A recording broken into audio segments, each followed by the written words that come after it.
As I said, 70% of the time, people live in stress, and living in stress is living in survival. We've all been in that place where we're depressed and we're down.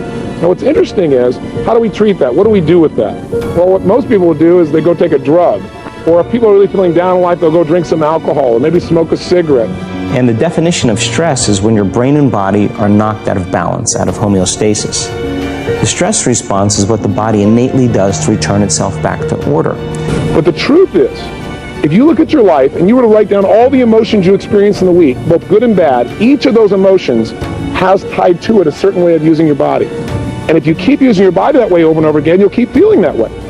There's one thing that if you did every single day, no joke, it would make an extraordinary difference in whatever mental health issue you're struggling with, and that is exercise.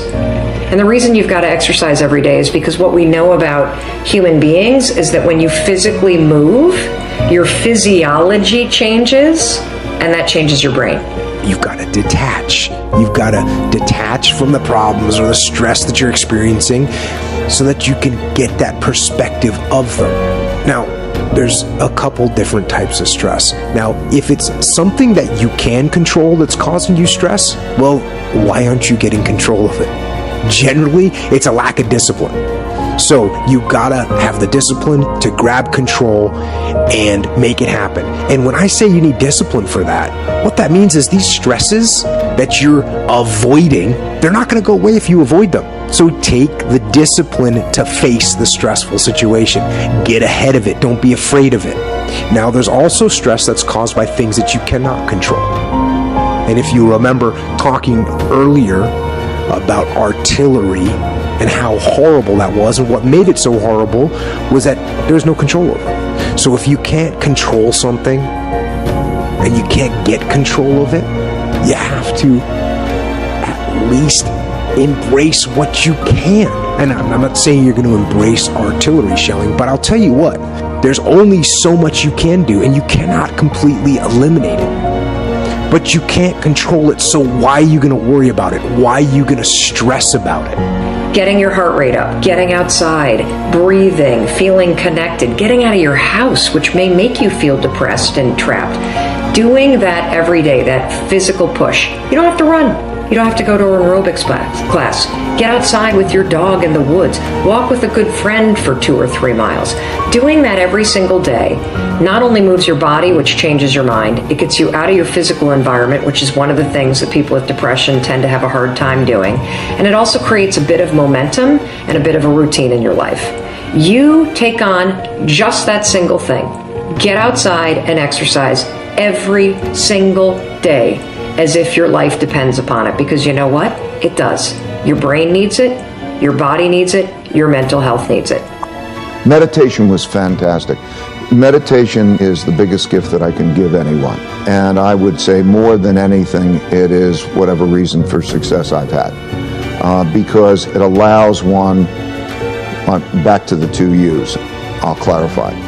What I mean is that in your mind, we think, what do you want? And the reality is, when you look at the neuroscience and psychology, that there are different parts of your brain that want different things. And so, in the simplest sense, there is the logical part of your brain that you're conscious of. It's called the conscious. And you think you're being logical and you want to make those decisions. And then there's the subliminal, below the limbic system, part of the brain, which is the emotional, and it's not as conscious to you, but it has more of an influence on you than really the logical one. And so they're not aligned. And so when you're experiencing that pain, or let's say the ego, right, there were 2 main things. You got an ego barrier and a blind spot barrier. If you can get past your ego barrier and you get past your blind spot barrier, you can accomplish anything, because you also know that you don't have to do everything, you have to figure it out yourself. You can take in from other people the different ways to approach things in the best possible way. And so the realization that we all are really struggling with ourselves, and to think which is in control.